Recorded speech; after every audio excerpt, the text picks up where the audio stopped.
October 21st, 2016. On the island of Penang, a remarkable milestone in Malaysian history is being marked.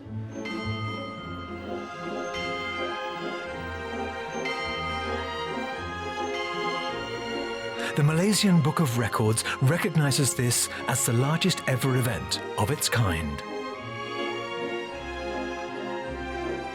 Over 5,000 people. The hall where they gather, alive with different ethnicities, religions and creeds. Many have flown in from around the world just for this day. Among them, leaders and high achievers in international society. They are all united by a common history. They are all Frees. The alumni, current students and staff of Malaysia's oldest school. It is a huge day. The first institution in Malaysia to reach its 200th anniversary.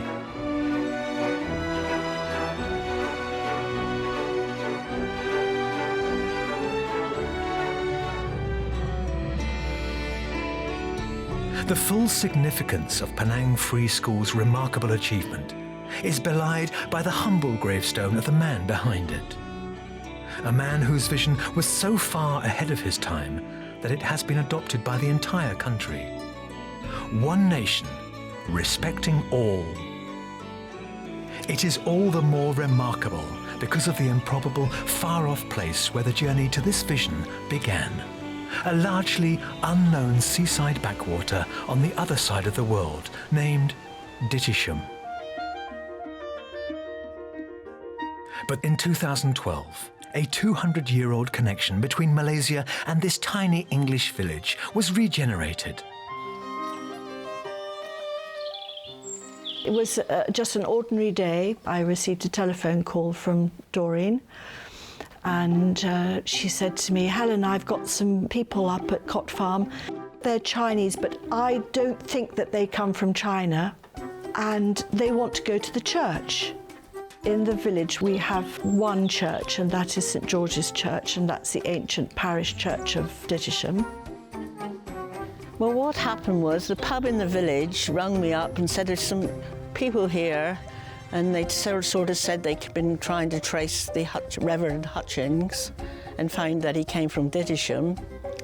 And when they said that, I thought I'd better get in contact with somebody in the village. So I rang up Helen, and it's all gone from there, really. Gosh, I know that name. It rings a bell, Hutchings. And then I remembered that the windows in the church, on the north side of the church, were dedicated to the Hutchings family. And they wanted to go to the church because the founder of their school had been a rector here in Ditisham. They were just, so pleased to be here and wanted to know as much as possible. And I think maybe they thought that we knew all about it, but it was completely new to me and to everybody else in the village. In fact, the visitors were a small group of explorers planning an ambitious expedition that had never been attempted before. This was just the advance party.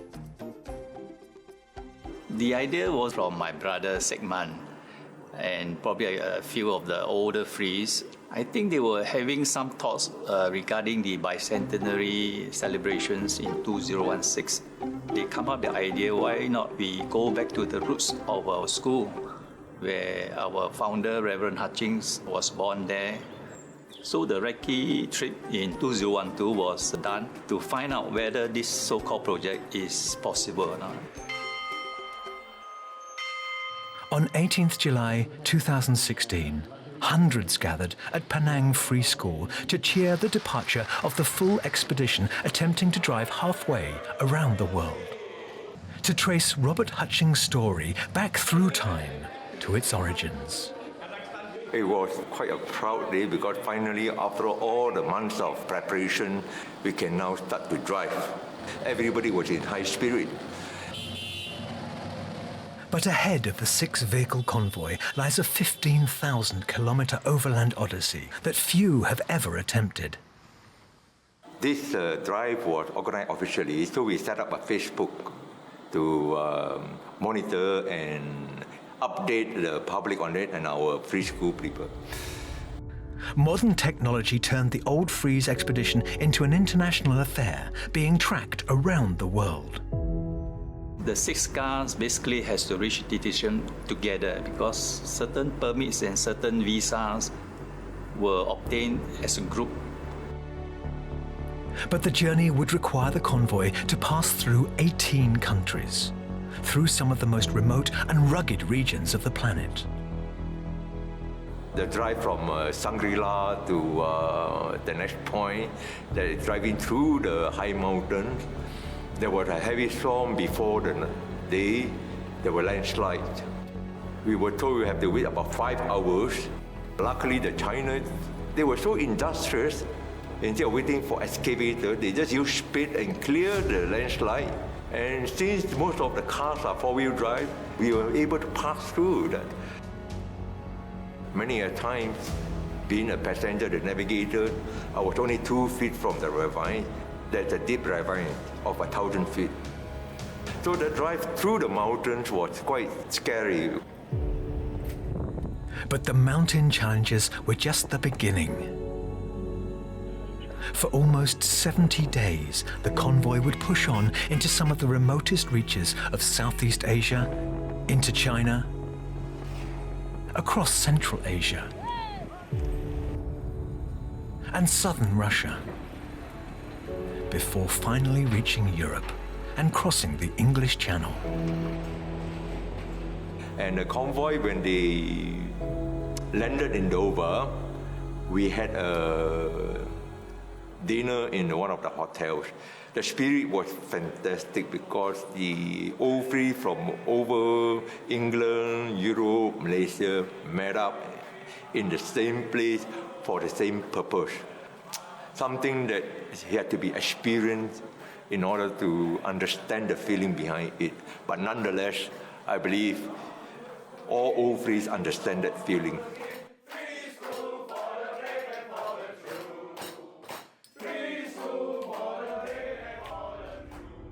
But the real odyssey into Penang Free School's origins was still to come. From London to Ditcham, left the highways and going to the country road. Incredibly, the countryside looks something like what we have always envisioned when we read those storybooks in Jane Austen, Wuthering Heights, where the rolling hills, with all the old cottage houses there. And the moment we reach Ditcham, it's like another world altogether,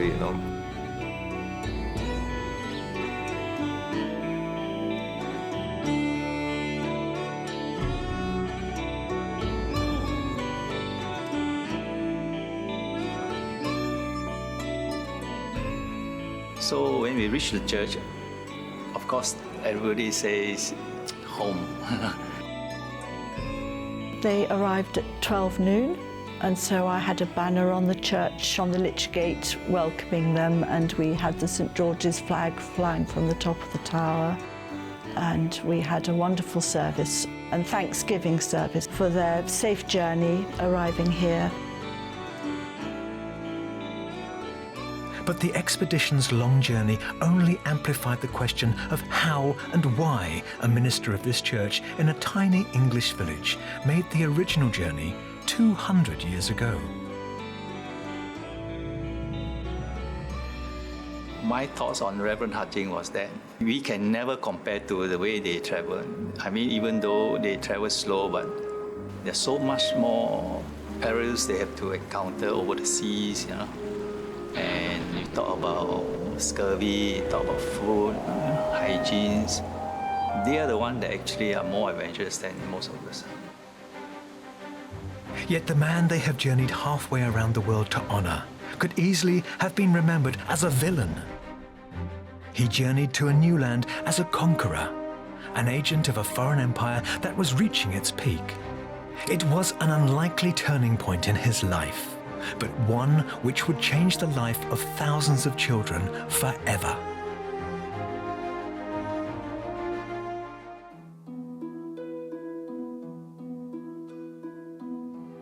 Robert Hutchings was the grandson of a Dartmouth merchant. grown wealthy as trade in spice and opium carried the British Empire to unparalleled power.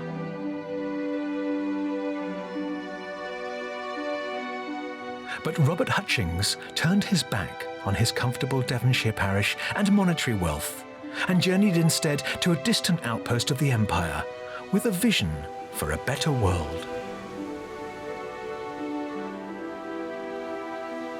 Penang Island was the first British settlement in Southeast Asia and a springboard for British imperialism in the region. On 22nd August 1814, Hutchings arrived on what was then known as Prince of Wales Island, as chaplain to those working for the vast multinational corporation known as the British East India Company. It's one of the things that really interests me about this. Why would a young person leave England to travel across the sea? You may not even get there. A number of ships would sink on the way. You would arrive here, you couldn't speak any language, it was hot, your food was different, everything's different. Your life was at constant risk. And so many died of jungle fever, they called it in those days. Yes, at that time, Penang was an East India Company settlement. The East India Company, one should really think of it as just a big giant trading company. It was probably the Microsoft of the day, and it needed petrol stations, if you like, along the way to China, between Britain and China. So it needed places where ships could stop and restock and refuel and water and repair and so on. So Penang was settled with that in mind. But instead of notions of exploitation and profit, the Devonshire preacher quickly came to a more radical notion. At a time when the standard of living was basic and few were educated, Hutchings led moves to establish a school. A free school, open to all children, regardless of race or religion, respecting all cultures equally, with the school meeting the costs for those who couldn't afford it, where students would be taught in their own languages.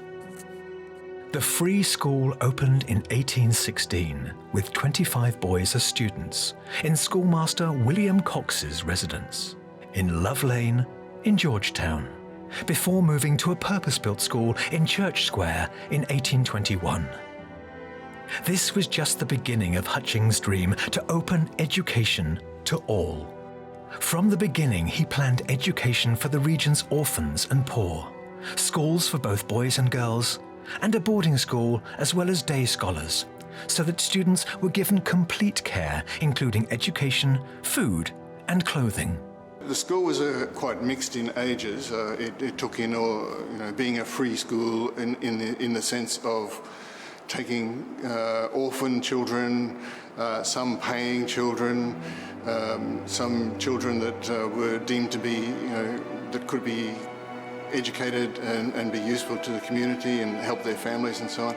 So it was quite a mixed age groups. Such was his commitment to open education that he compiled and wrote books on Malay grammar, several elementary textbooks and a Malay dictionary for school use. But Robert Hutchings would never see the full realization of his dream. He was quite ill a lot of the time. I suspect he had hepatitis or something like that.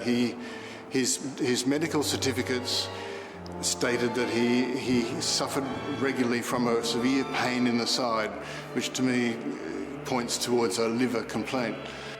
As his gravestone records, within just a few years, Robert Hutchings succumbed to malaria. He was just 45, and his vision was still in its infancy. But so inspiring was the vision that others would carry it forward long after his passing, with far-reaching impact.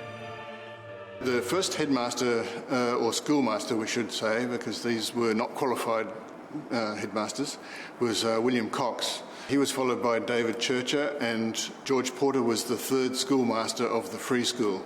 George Porter was the impetus to get me started on this, and he was my fifth great-grandfather. But he was there during a very formative time of the free school when the number of students rose to its highest point in those early years, and also ran a boarding school. A lot of those children were then employed in the East India Company offices as clerks and so on. They'd be apprenticed on $10 a month, and that would give them a great start in life. I think that sort of thing would have given Hutchings a great satisfaction.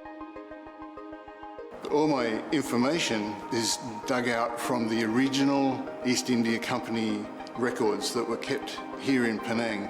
So all the council meetings and letters to the council, letters from the council out to other residencies or India or London. It contains a wealth of information on hundreds and hundreds of microfilm reels with thousands and thousands of pages. But in great detail, one can extract the information about what happened of the day. When the boarding school was founded in 1827, the rules and regulations of the school were all published, and it contained some great information about the clothing that they were issued, the food that they were given for breakfast with rice and so on.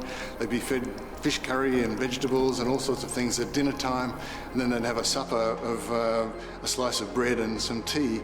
I think they were pretty well fed and pretty well looked after. And examinations were held every year, and there were awards given out for the top students. Would generally be things like pencils or writing pens, you know. So it was quite an interesting period. There's a lot of detail that can be found. And free school had this special connection with botany, because at one time even one of our headmasters, Porter, was headmaster and concurrently head of the botanic gardens. Yeah? And I still to this day wonder how he became superintendent of a botanical garden. How did he get all this botanical knowledge? And there are letters and documents written that show that he does have a very good understanding of botany. He sent specimens back to Calcutta that are now spread all around the world in museums and archives from Penang. It was really quite surprising, yes. And the heritage of the free school would also be spread by its graduates. And Mohammed Hanif studied in the free school. When he finished, he took up a job at the botanical gardens, and he became one of the best local botanists. Although he was not an academically trained, he assisted all the great botanists of this region to go out. I think there are a dozen or so plants that are named after him. And he was revered, wrote books, appeared in many, many articles. So Robert Hutchings' extraordinary vision persisted and grew, surviving challenges to funding and resources, and fires that swept through the growing town and threatened to wipe out the young school. Things reached new heights when William Hargreaves became headmaster in 1891. He was the free school's first academically qualified headmaster. And he also came with a commitment to make boys not only scholars, but also gentlemen. And his efforts paid off. Between 1893 and 1904, 9 Penang Free School students won coveted Queen's scholarships, including 16-year-old Wu Lien Tay, who would go on to demonstrate the power of his free school training in dramatic fashion. His story was amazing. If there was one of the greatest free school persons, it was him. He literally saved China from a medical disaster. Wu Lien Tay became the first medical student of Chinese descent to study at Cambridge University. Returning to Malaysia as a doctor, he was active on social issues. He also started the Anti-Opium Society in Penang, in which they fought against the British selling opium to make money. And Penang, nearly half the government revenue was from taxes on opium. You know? And he, when he came back from Cambridge, he said, in England, opium is banned. How come here the colony is selling it? And to challenge the British at that time took a lot of courage. And he did so. And he was penalized for it, you know. They fined him over some matter regarding him having a bit of opium in his medical cabinet, saying you don't have a license. But he said this was medical opium. This is medical opium. But no, they wanted to punish him because he was challenging the colonial government. Wu Liantei's stand attracted worldwide publicity. He was invited to China and sent to investigate a disease killing people across Manchuria and Mongolia. Wu introduced cremation of plague victims, halting the pandemic and changing the course of public medicine in China. Wu's successes in China saw him the first Malayan nominated for the Nobel Prize.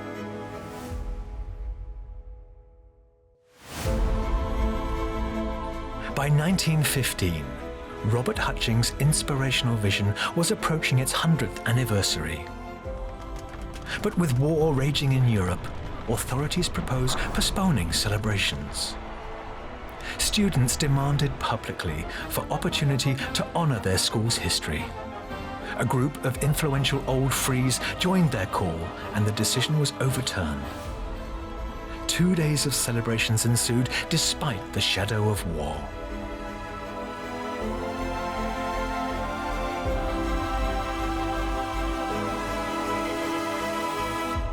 The school that Robert Hutchings dreamed of had grown beyond anything he could have foreseen.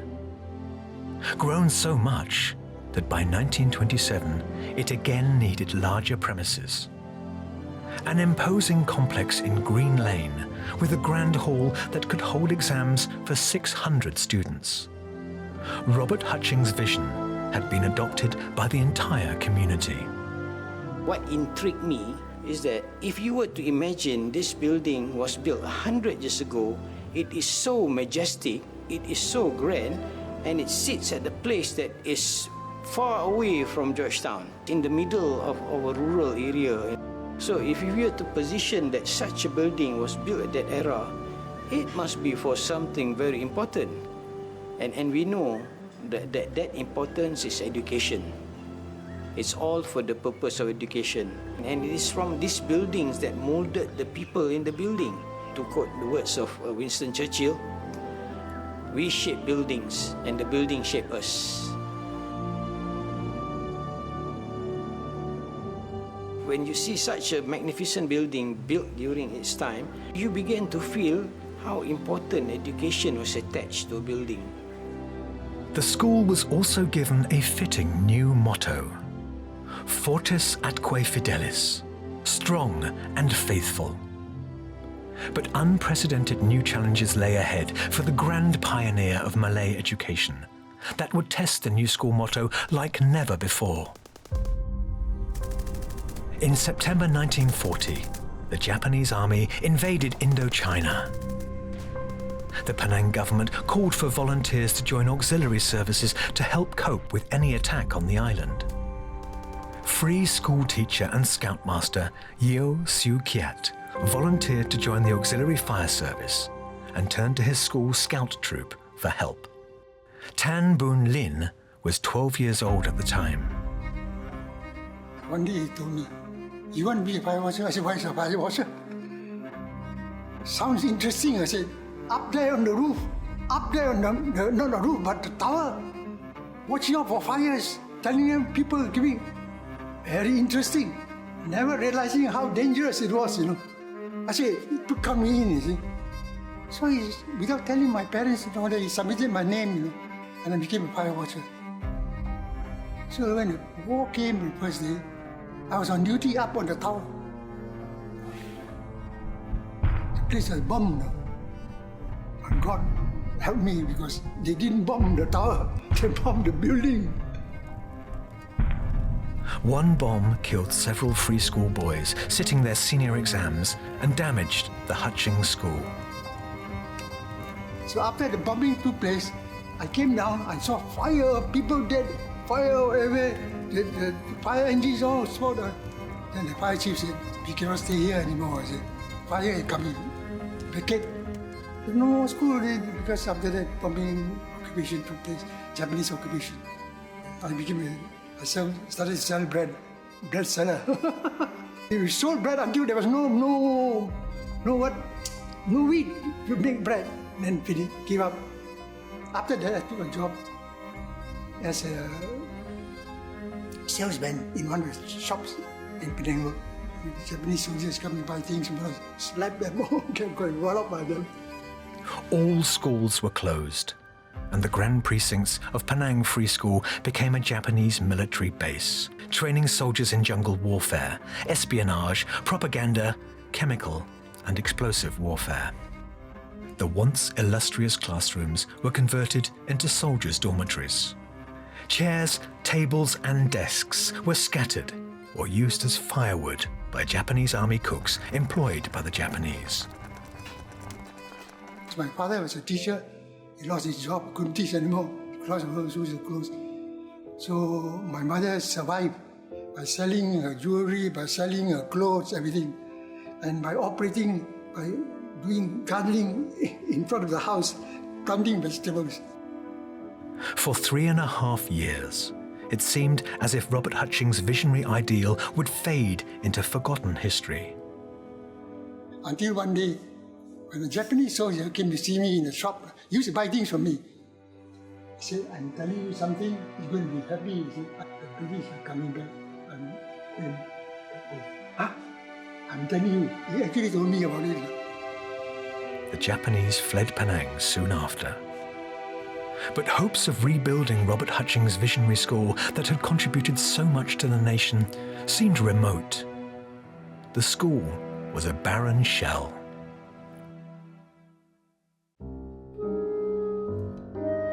In the wake of World War II, it appeared Penang's famous school was unlikely to recover. When they heard the schools are reopening, they all went back to school. I found that the school was very empty. There were not enough chairs to go around, desks and all that. But the exceptional spark Robert Hutchings had lit 130 years earlier still flickered in his followers. The teachers began to come back, and then slowly the teaching started all over again. And we were told that you are serious, you prepare for examination. So we took the examination in 1946, and it was very tough for us. No books, no textbooks, no exercise books, everything, But somehow, tremendous effort of the teachers actually. They got us through. I don't know, I cannot remember how many of us got through, but quite a number of us. Some made medical college and all that. So the school slowly restarted. And a great credit to the teachers who were able to get things going again.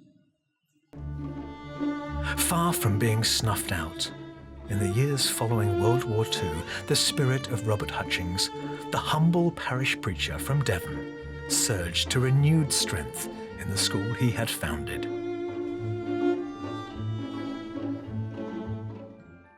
Those were very exciting times when I moved to Penang from Taiping. We had just got independence.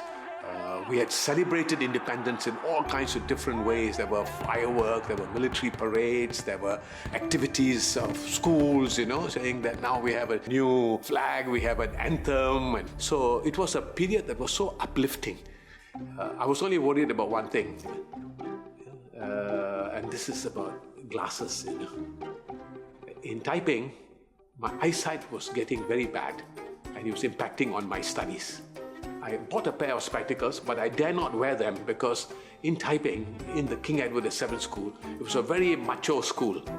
And if you wore spectacles, you will be called a sissy, and you will be laughed at. So when I arrived in free school, I did not wear my glasses. I kept them in my pocket, thinking that, hey, this is also a famous school, and maybe I don't want to be called sissy the moment I come in. But I went into the class, nearly half the people were wearing glasses. And so I quickly took out my glasses and I wore my glasses. And for the first time, wearing glasses in that kind of setting also elated me, saying, my God, I can see clearly now for the first time. Excellence was just not on studies. They had an all-round excellence. They were great in sports, every single major sport.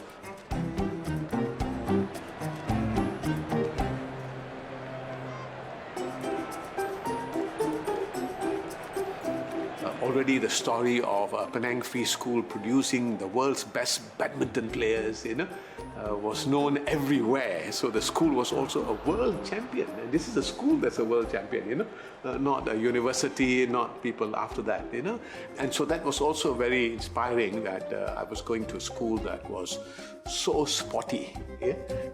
I had grown up in Taiping as a long-distance runner, and being a long-distance runner is about stamina, it's being able to endure for distance. I was so pleased I broke the records for the half mile, and which was a 33-year-old record, I think, and then also the 1 mile record, and those records were not broken.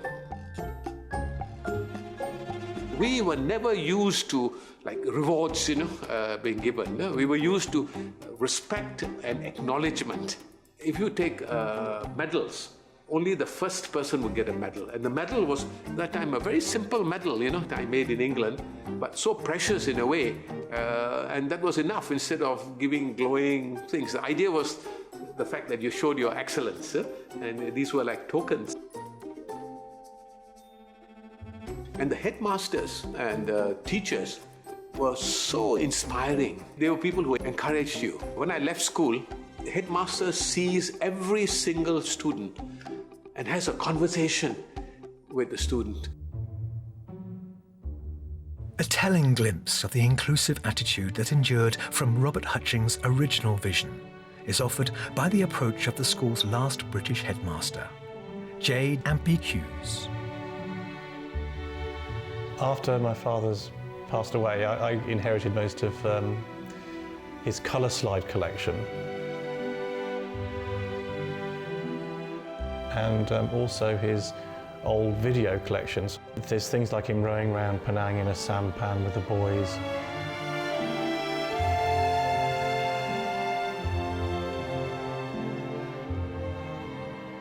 Some video of him of the free school play called The Rivals, and some sports day events. For some reason, with all his interactions with the boys in the free school, one of the great fun pastimes was throwing people into the sea, etc. When he was geography master in the free school, when they went on the Langkawi expedition, there is, of course, this legend of this white crocodile in the lake. And apparently the boys looked out and they tried to find a white crocodile in the lake, and they waited and they waited and they couldn't see one. So eventually they had this idea. They saw the person who looked the whitest and the fairest, who just so happened to be my father, and they picked him up and they just threw him into the lake. And then they would point at him and laugh and say, "Hey, there's the white crocodile. We found it." But the dunkings, I mean, I also went on to, I remember a fairground and fundraising fair in the free school grounds when there was this dunking booth, and my father was sitting in this chair, and I was at the time just probably a 5-year-old or 4-year-old boy watching my father get soaked and thinking, totally mortified that people were treating him so badly, but everybody was, of course, just laughing and having great fun. I think the memories, it goes back to the fun side, kind of reflects how easily he got on with all the boys there.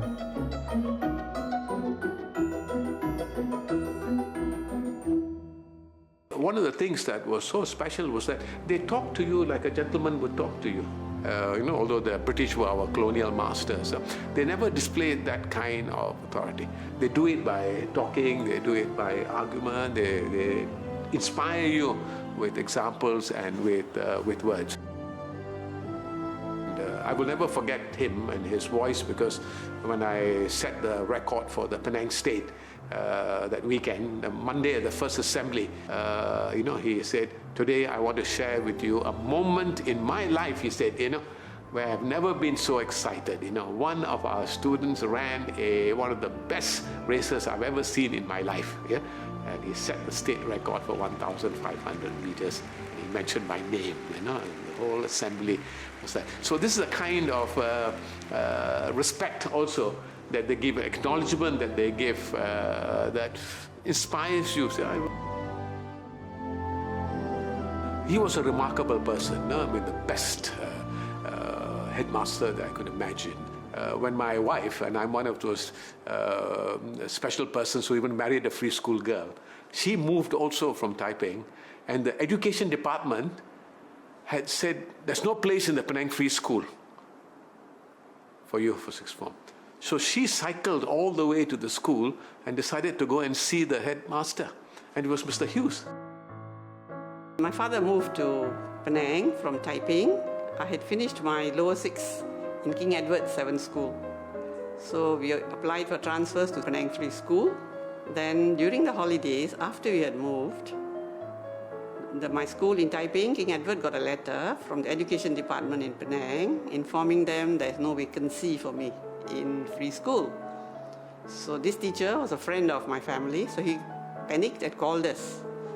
Then when my father was quite upset, my mother was upset. So I didn't know what to do, so I said, never mind, I took the letter. So next day, I cycled to the school. I think it was a Saturday. So I arrived in the school, parked my bicycle, and went up the steps to the office. And on the landing, I met this English gentleman, and he asked me, what can I do for you, young lady? So I told him my problem, and that the education department says I have no place in free school. So he looked at the letter, then he said, what business has the education department to say that you have no place in my school? You come here on Monday. I just accepted that, thanked him, and wished him good afternoon, sir, and came back, cycled home and told my parents. But my parents didn't believe. They said, are you sure? Because those were bureaucratic days. They said, you have to get permission from the department, isn't it? That's the head. I said, no, he said to come to school on Monday. So that's how I got into Penang Free School. But Penang Free School was about to undergo perhaps its most significant change since its founding 140 years before, as Hughes retired in favour of the school's first ever Malaysian headmaster.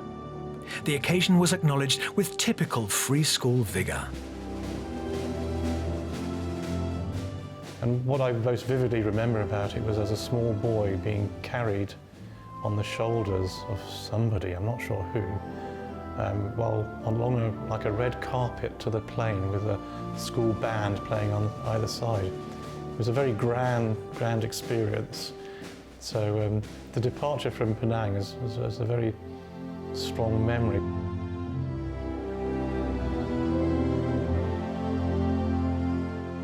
The shift from the tradition of British headmasters to the school's first Malaysian headmaster inevitably brought a change of style.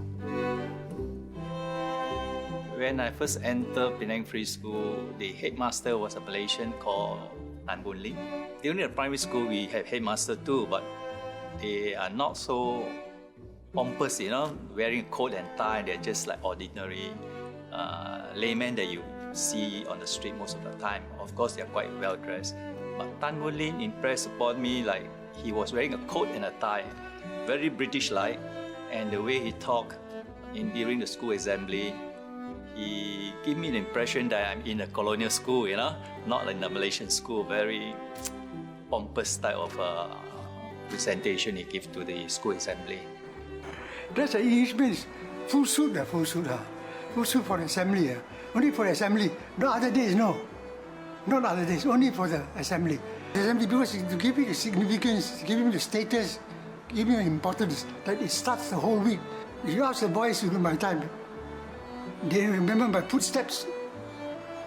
Talk, down the steps, up on office, down the steps, into right? And then second bell, mark the attendance, and I walk up. Everybody keep quiet, stand still, up the step. Teachers stand up, sit down. Assembly begins. This would not be the only time students and masters had differing opinions on the best approach for school affairs. In 1971, when KG Yogam became headmaster, he wanted students to wear school badges to further instill a sense of belonging to the free school. When I joined the school in '67, we had to wear white shorts and white shirts and white shoes and white socks. And very particular how wide the belt was, the pockets setting from the side, how short the shorts were, how long they were allowed to be. So we had all white, and we were the only school in the whole state, if not the whole country, that didn't have anything to show the world that we were from such and such a school. So the first headmaster, who was non-European, was Tan Bun Lin. He was followed by Pun Po Kong. And after that, he left, and we were replaced by a headmaster. I will not mention his name. And I decided for whatever it's worth to make changes in the school's character. So he came up. We were in the third term of that year. We were sitting for Form 5. And he said that free school they have to wear a badge. We didn't take very kindly to that, and two of us sat down in our 5 Science 1 class, and we wrote a letter. And we said, among other things, a free school boy is not recognized by a piece of cloth stuck on his shirt pocket, but by the way he carries himself. And we signed it, "A free who cares." And God bless his soul, our editor of the newsletter that time was the one and only Keith Wan Chai. He went ahead and published it. And what happened after his legendary history, the different versions of it, depends on which one you want to hear. Some say that the whole pile of newsletter was not allowed to be distributed, was locked up, was destroyed, was fed to the white ants, if that makes a difference. But not many people heard about that letter. What happened then, they didn't have a cloth badge, they came out with a metal badge. So they had to, I suppose, save face. But it went to show that we were educated. We were not just taught, we were educated by teachers who really cared about making us what nowadays we call think out of the box. It was long ago in free school, you had to come up with stuff that was different.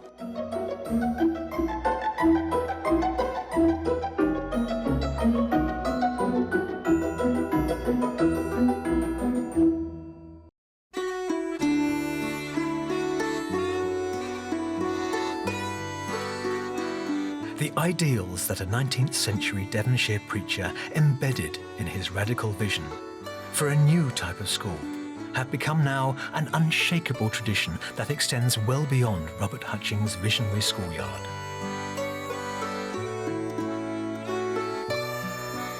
So much so that the distinctive school tie has become a beacon of respect for young and old alike.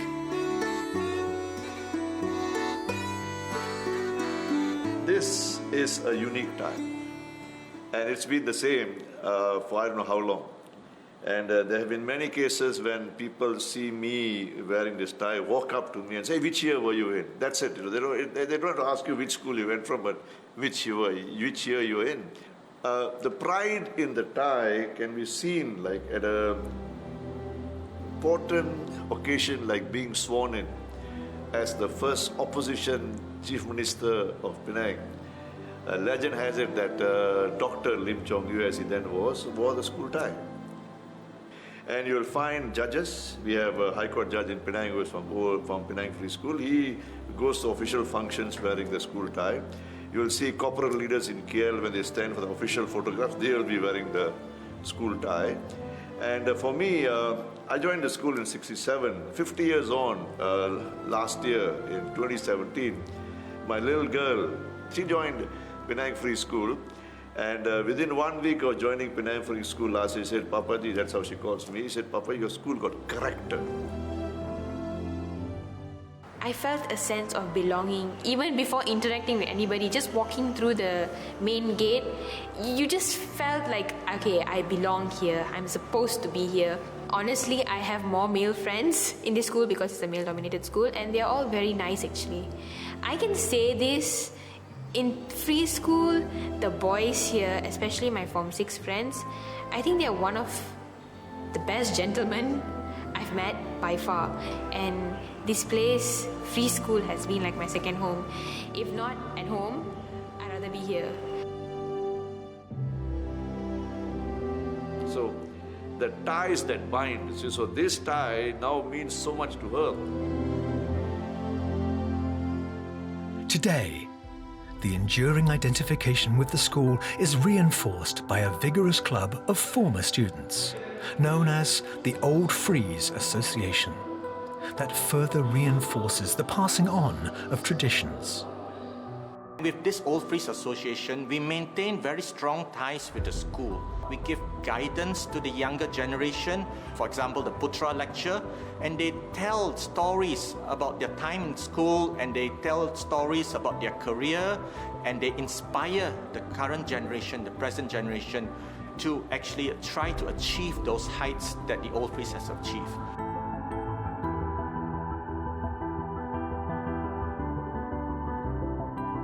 Now that Free School has been granted heritage status, there is a lot to be done for the school. But if I were to put it, there are two major things. One is how do you preserve the existing school so that it lasts for another 100 years. And the other major thing that you have to address is how do you address the growth of the school.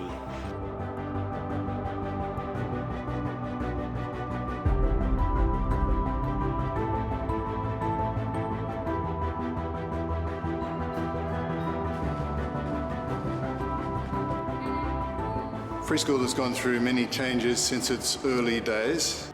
Education has gone through various periods, along with the British colonial rule that came in 1867 and disappeared after World War II.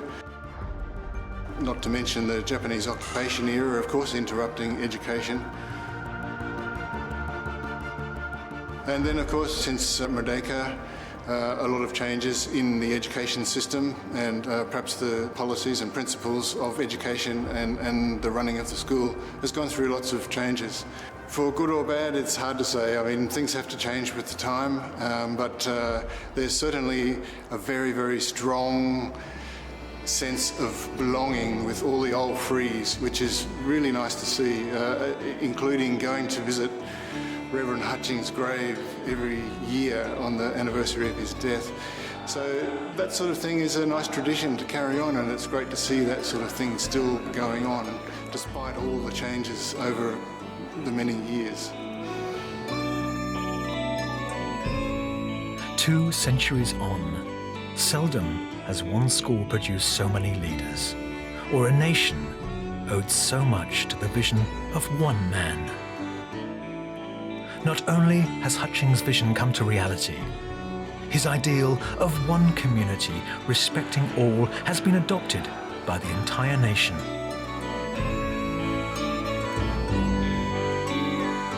It can be little surprise that so many would turn out to join in celebration.